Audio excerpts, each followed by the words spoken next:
brilliant minds. Welcome to another groundbreaking episode of the Know Your Pharmacist live stream, the sanctuary where science meets soul and innovation dances with inspiration.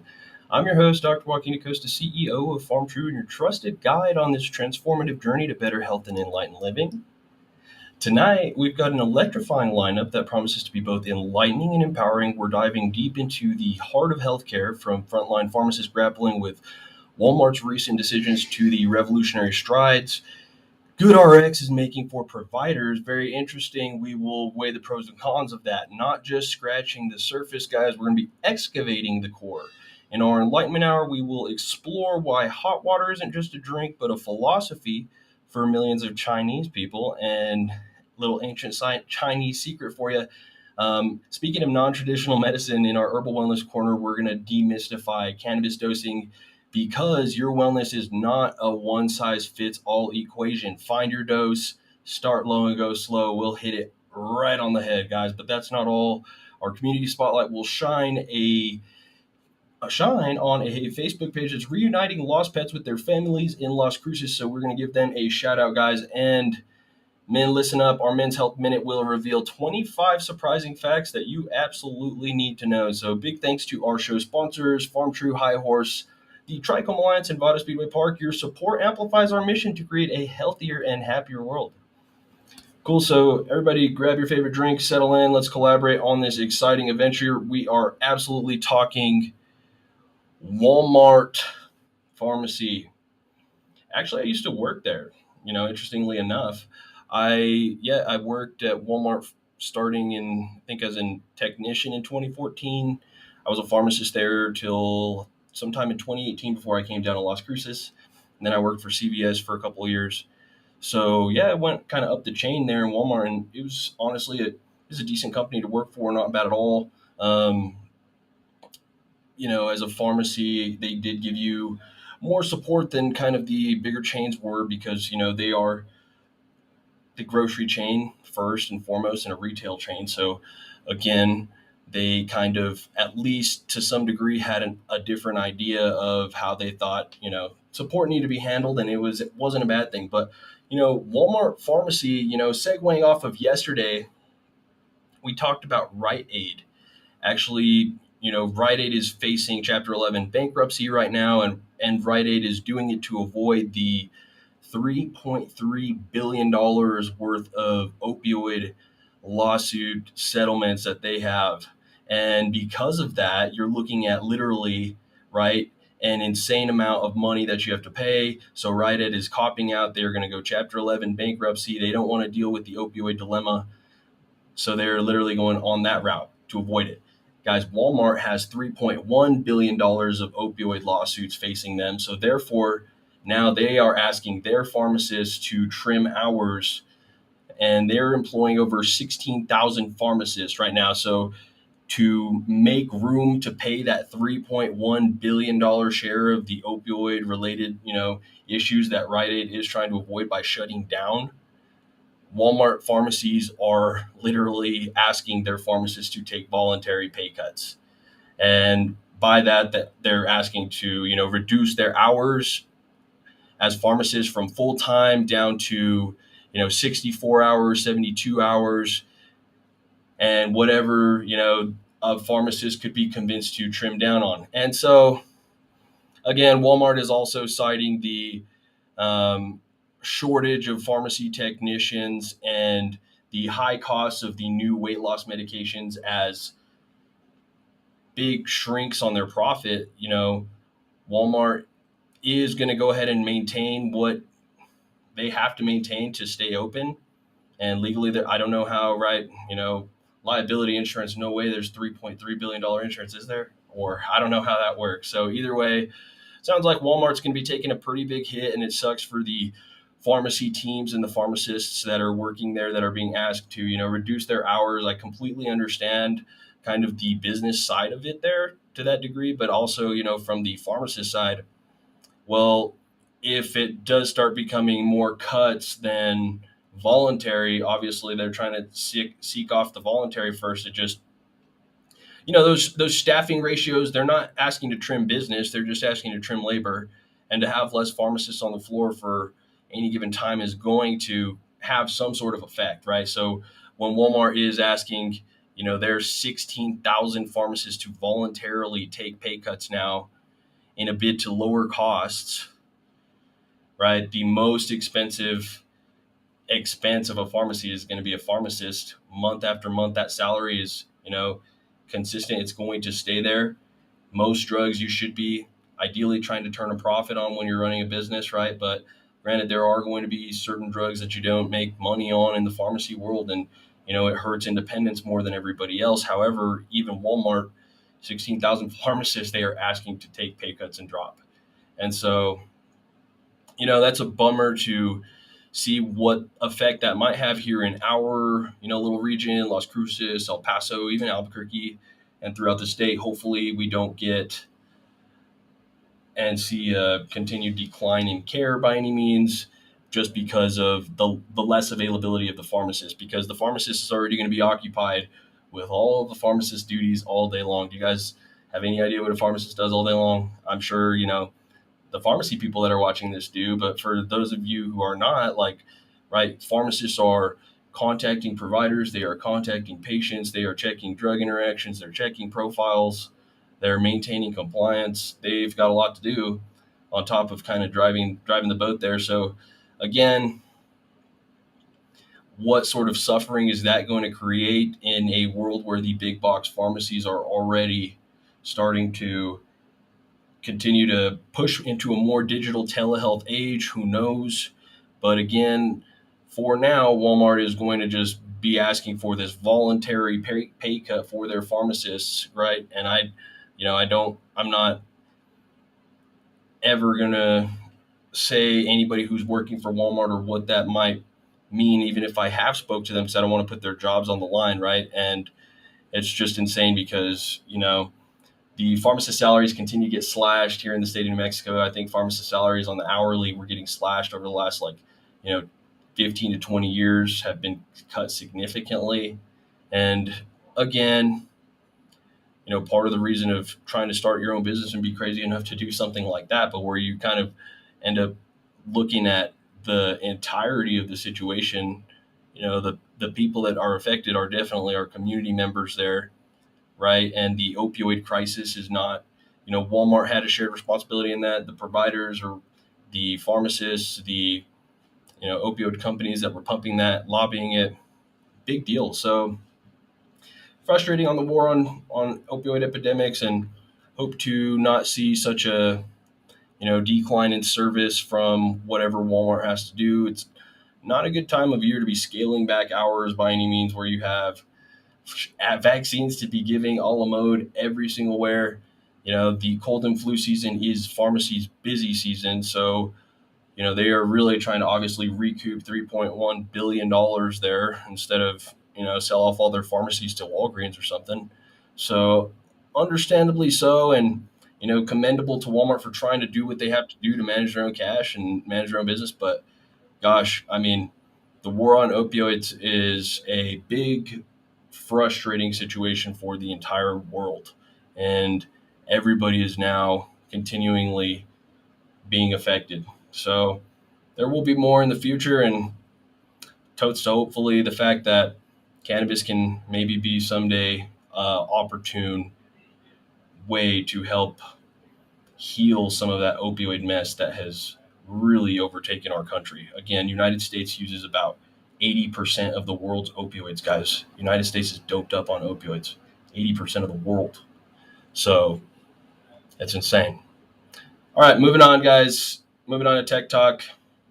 Thank you to our Pharmacist Frontline, sponsored by Farm True, guys. Again, pumping our one-to-one gummies, guys. Those are awesome. So that's our sponsor note for there. Anyways, moving on to our Tech Talk. We were talking about GoodRx, guys.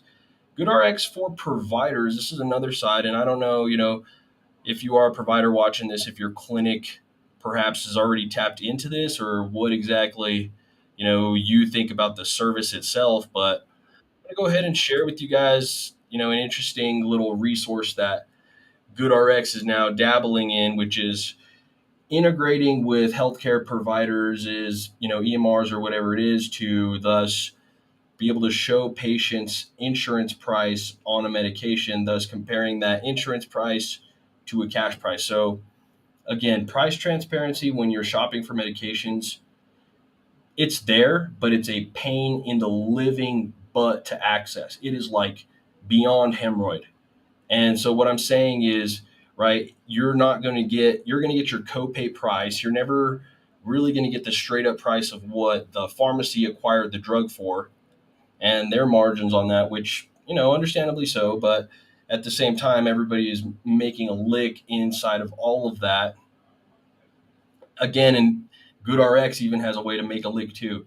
And so where they are tied into data and tied into brand or manufacturer, relationships, they now have tried to expand their platform by acquiring a company called AssistRx, and AssistRx is where that platform of data integration has actually allowed them to upgrade. So this whole thing called provider mode, which has been started, but again, it's still kind of deploying. And just going to share you guys a video. You take a look.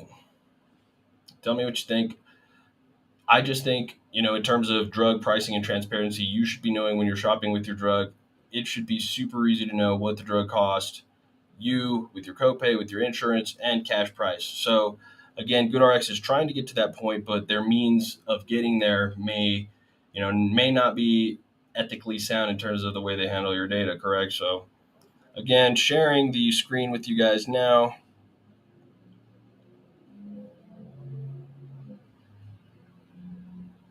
Check this thing out. GoodRx has transformed the way medications are prescribed. We connect patients, healthcare professionals, and drug manufacturers to find incredible savings on both brand and generic drugs. In fact, we've saved patients over $45 billion. Since our earliest days, healthcare providers have been our biggest advocates. They tell us that we help with access, adherence, and ultimately better health outcomes. The average provider has saved their patients over $9,000 in the last year alone using GoodRx. We built Provider Mode to give a customized experience to healthcare professionals and leave them more time for patient care.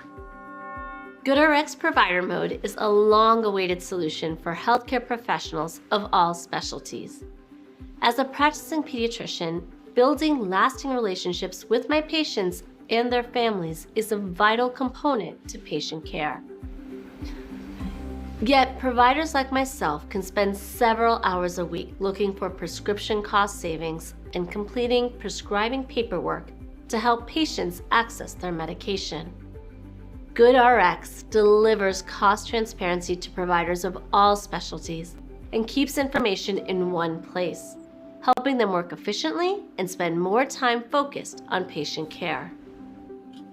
The Provider Mode platform quickly displays the drugs I prescribe most directly in my dashboard, saving time on repeat and manual searches.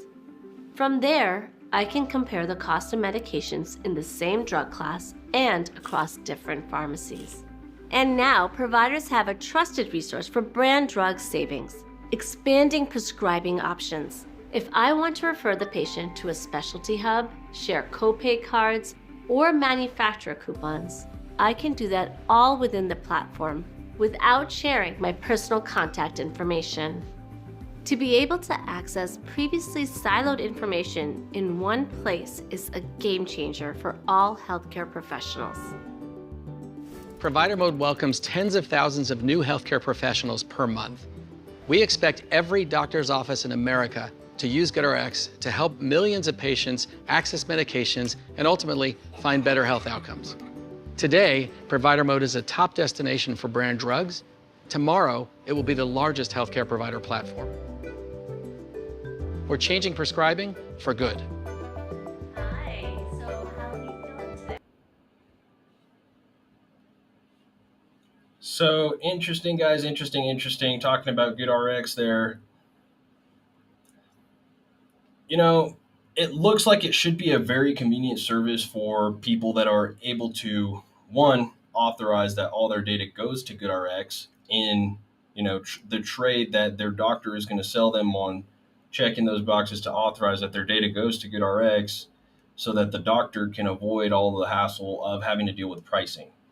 So that is kind of a weird little mess there that if you just kind of look at the hard stops and the loopholes there, it it's interesting because again, independent pharmacies can easily adjust price based on cash price for whatever margin or whatever that's going to be. If you work for a you know big box, those are going to be hard coded into the computer. So again, those people are not necessarily trying to rip you off, where an independent is able to you know create a more affordable cash solution. It's just that their computers are hardwired to hit the AWP, the average wholesale price, what they determine in a pharma number, and it's just very insane because again they lock the employee into telling you some price.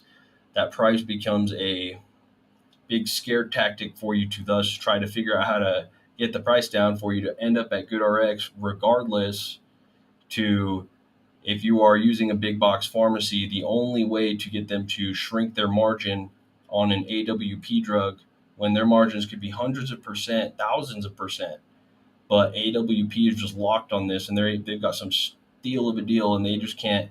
They are making you, authorize you trade your data to GoodRx to thus get just to get a price that is still going to make the money. So it's insane. And that's where, GoodRx for providers and everything like that. I think most people in the entire world have probably used GoodRx at this point. So again, is it going to hurt anybody? Are you going to die if you use GoodRx? Absolutely not. And where the access is, it's like, yeah, if you have to use it, you're going to use it. It's just understanding that, our health. I'm pointing out that our healthcare system is kind of weirdly stuck into getting into GoodRx, into having to use it. So it's frustrating. Independent pharmacies, the only competition against that is something that is very disruptive because thus you can sell that that data doesn't have to be compromised when you just sell it cash to some provider that actually is obviously HIPAA compliant and it's not going into the digital universe. So that's my tech talk, talking about GoodRx and everything. GoodRx for providers. I hope providers do get on this because the first problem in the game of drug pricing is patients don't even understand their price, how to shop it, or what their options are. And most pharmacies don't even have the time to help them realize that and to help them go through that. And so at least, the doctors aren't going to do that. And so GoodRx created a automated solution to be able to middleman that and give you your options in one platform, which is cool because the options have never been there. The only lame thing is that, yes, you do have to trade your data. So if you were absolutely paranoid and you've been stellar about your data protection, then I, again, still advise against using GoodRx, but just advocate for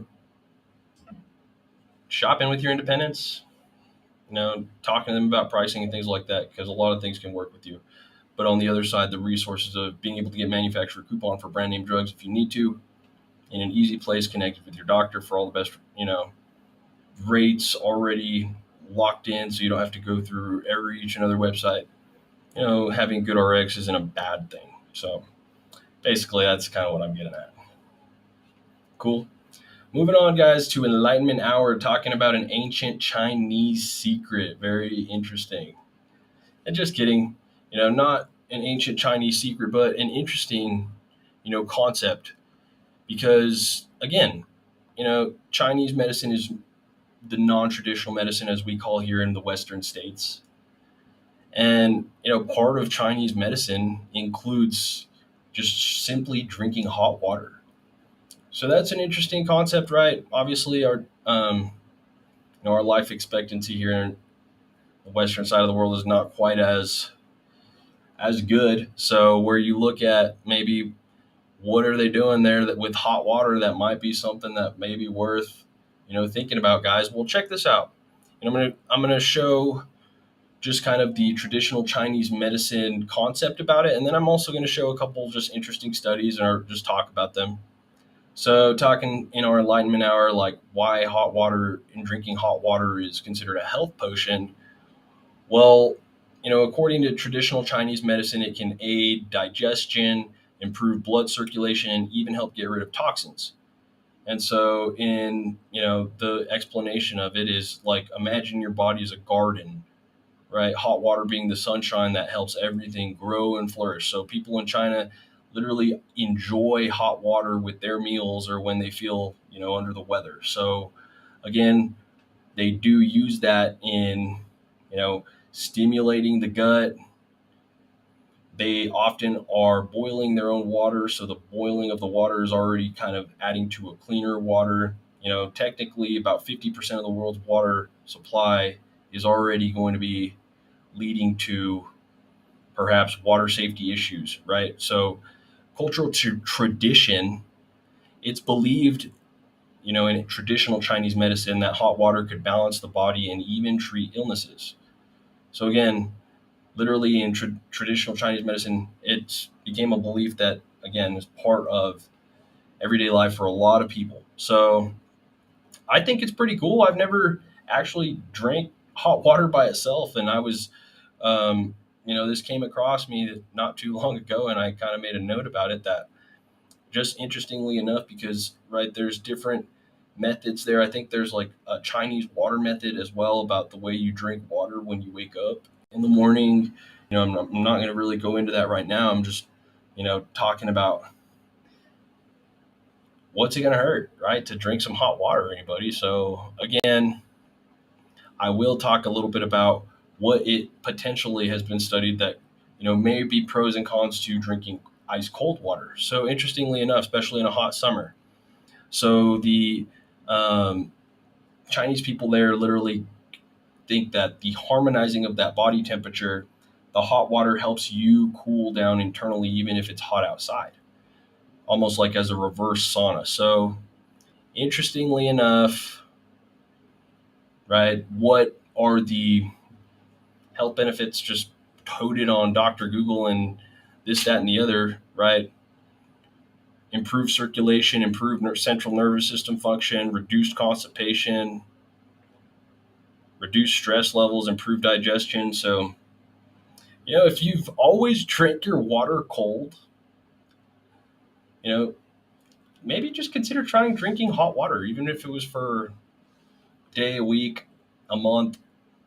Traditional Chinese medicine, right? Hot water is believed to promote that good blood circulation, toxin relief, and helping with balance even in humidity. So again, interesting.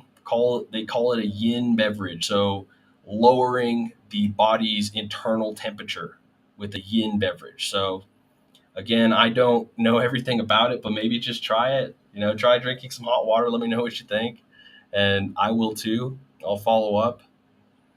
Again, Chinese have literally been doing it since the 4th century BC. And at that time, hot beverages were seen to expel humidity from the body, while cold beverages naturally cooled it down. Again, but what was that meaning? Hot water for those who needed it most: pregnant, elderly, and sick. So again, interestingly enough, 1862 is when it was a niche officially cemented as the golden rule of traditional medicine to boil your water. And that was in response to a cholera epidemic in Shanghai. So, guys, Chinese kind of got rid of COVID a lot faster than we did. At least we know that. So, interestingly enough, hot water, drinking that at meal times.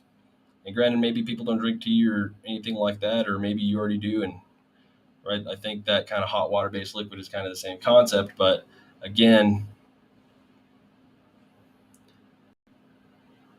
esophageal symptoms, and I'm not a speech therapist, I'm not anything like this, but looking at one study here from 2012, hot water swallows may improve symptoms in patients with achalasia. So I was kind of just looking like, hey, well, what if, what are some of the primary literature on, know, people that actually drink hot water, or animal studies or anything that you saw. So here, this one was kind of looking at several studies regarding effects of food temperature on esophageal function, and it gave it a whole entire iced water versus hot water thing. And this one was showing that cold water may actually provoke like dysphagia or swallowing issues or chest pain in some patients with esophageal motility disorders. So, in contrast, hot water swallows may improve symptoms there. So, again, in terms of improve symptoms on the esophageal motility or gut motility there,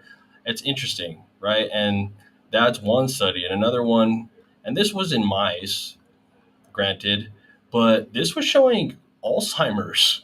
And this was saying drinking water temp, this was in January 2021, drinking water temperature affects cognitive function and progression of Alzheimer's disease in a mouse model. So, you know,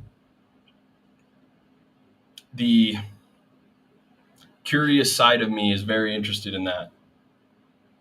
And not to sit here and try to tell people that, hey, maybe we should think about drinking more hot water, but hey, literally in this mouse model, as the mice age, just simply drinking hot water versus cold water, these mice were not having neurodegenerative effects.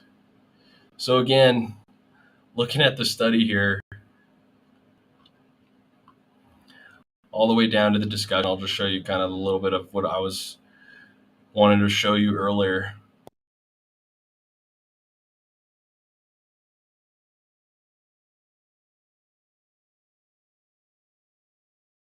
Here.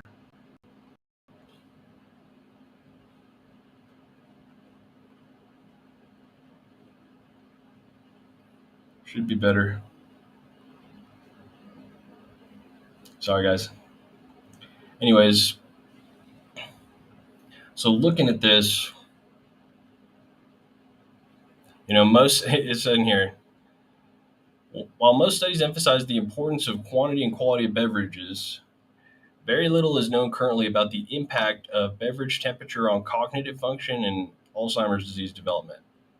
In this study, they provided a compelling experimental evidence that the long-term daily consumption of 0 degrees Celsius water not only impairs cognitive function, but also promotes Alzheimer's disease development and progression in mice. Again, further explored the underlying mechanisms of the effect of ice water on cognitive function and found that the daily consumption of 0 degrees Celsius water caused a decrease in peptin activity and an increase in the EC that resulted in impaired function of insulin signaling pathways and a significantly decrease in the protein right here. So again, looking and without trying to break this down, without saying every single word here on the screen, just showing this right here, lifestyle, specifically the temperature of drinking water or beverages on the pathogenesis of cognitive dysfunction and the development of Alzheimer's disease, provided novel mechanistic insights into the effects of food beverage temperature on cognitive function and dementia. So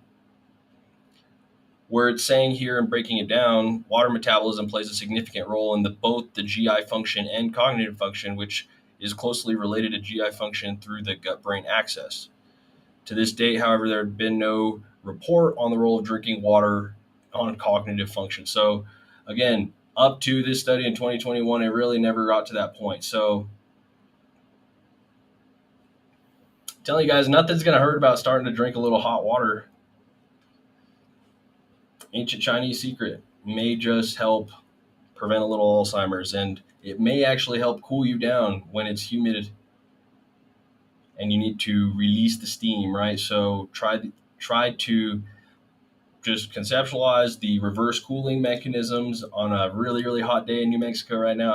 I know you guys probably might think I'm crazy to suggest maybe throw in a cup of hot water every now and then and see what happens. Cool. So anyways, that's where we're at. Hope everybody's good with that. Enlightenment Hour was fun. Ancient Chinese secrets, non-traditional medicine. If I'm over here pumping hot water versus anything else in the world, guys, I think anybody can try that. Cool. So moving on to our herbal wellness corner, guys. Herbal Wellness Corner celebrating High Horse Cannabis Company, the daring pioneers redefining the future of the cannabis industry, determined to write history, not just read it. They are the sponsors of our Herbal Wellness Corner. High Horse is committed to changing the narrative around cannabis, promoting a positive and healthy lifestyle. With integrity, commitment, and passion, they cultivate a one of a kind experience, providing quality products and reducing stigmas. Discover the High Horse difference, be part of the change. Check out their website today or any of their stores, North Main in Las Cruces, The Shack, On Valley, Chaparral, State Line, and soon to be Hobbs, New Mexico. So, again, awesome, great prices and great deals over there at High Horse Cannabis Company, where you can absolutely find our Farm True products as well. So, very, very good. Well, again, guys, talking about our Herbal Wellness Corner, talking about cannabis dosing. And again, a point I really, really want to make today is start low and go slow.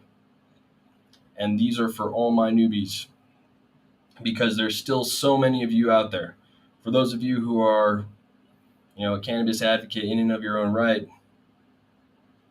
you have at some point had to find your dose for cannabis. And especially if you are a newbie, especially if you're in that cannabis naive, cannabis curious point, right? Maybe a boomer who has lived a career and a life that might be now retired, that has explored the option or close to it, or something in the sense, right? You are on the fence about cannabis still. So wanting to give any single person the empowerment to understand, finding your dose in cannabis is a very, very, very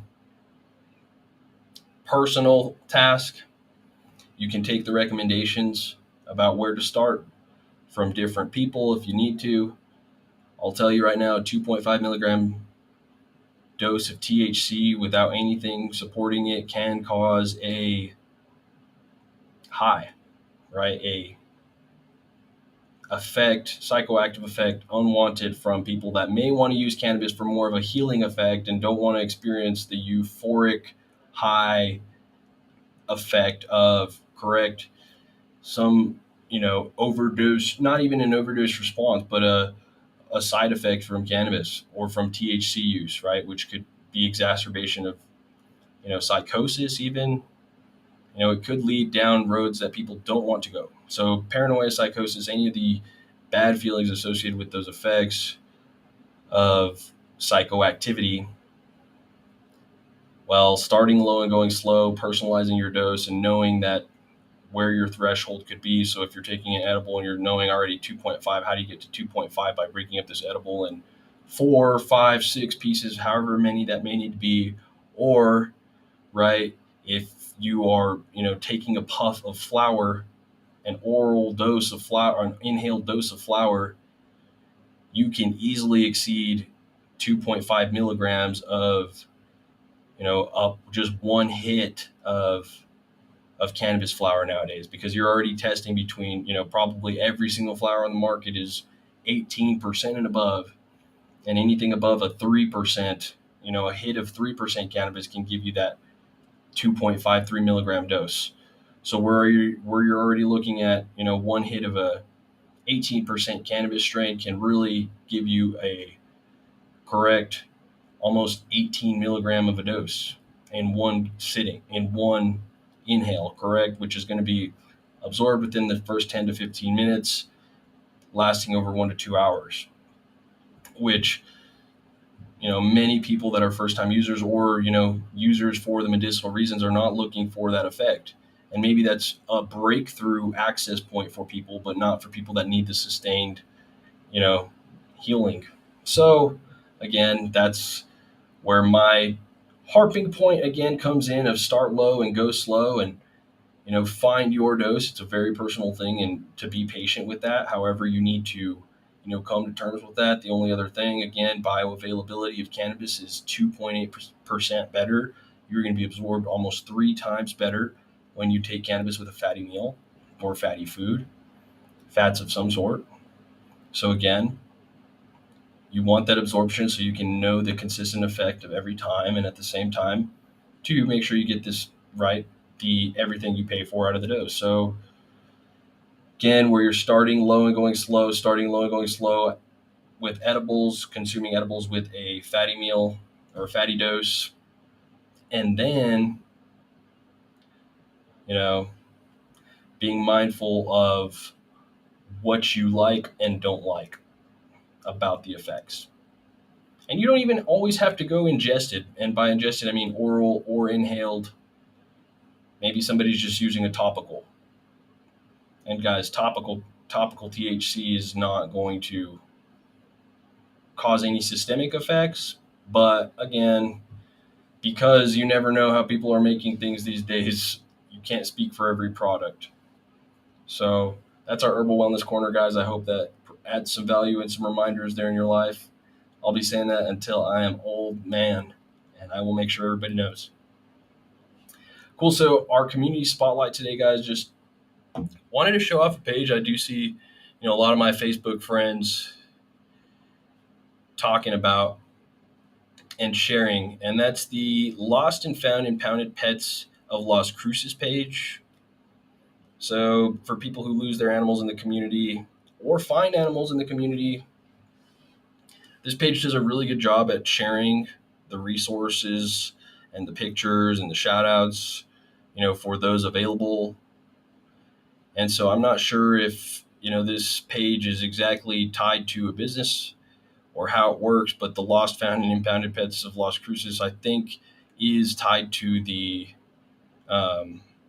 Animal Services Center of the Mesilla Valley. So to some degree, right, it goes to the dog pound, right? But it's very nice that this page is managed because it does help people connect with, the lost and found pets in Las Cruces. And this wasn't around back in the day when you were, just losing an animal here in town or wherever it would be. And you have to just go put signs up in your neighborhood and you don't know if somebody's going to find it. Somebody's going to see the sign or drive by, and you're only searching in a localized area, and it can only be as much as, you're printing off a paper on or whatever that may be. So again, this Lost, Found, and Impounded Pets of Las Cruces page, I think it's cool because it does help reunite lost pets in Las Cruces and Doña Ana County.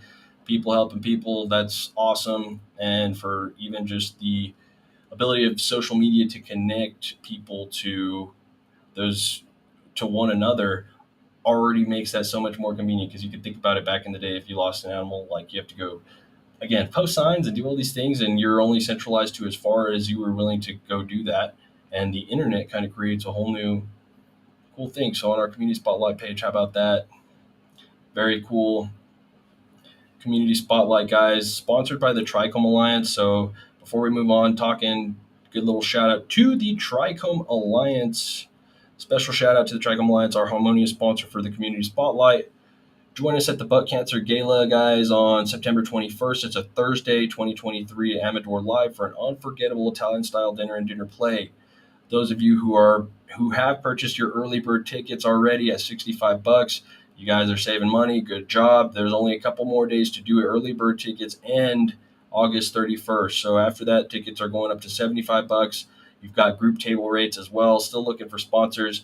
Password's going to be given to enter the gala. So it's going to be awesome. It's going to be a fun, unique experience that you don't get, and get to celebrate with us on our butt cancer case study and get fully involved with that, guys.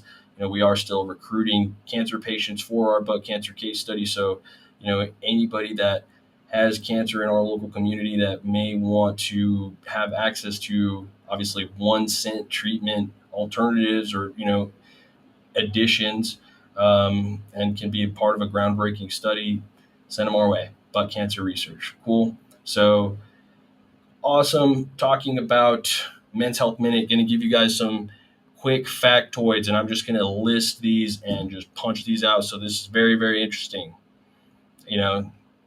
Men, each year over 230,000 men are diagnosed with prostate cancer, and about 30,000 will die from it. Testicular cancer is the most common cancer in men aged 15 to 34 years old. Make a mental note.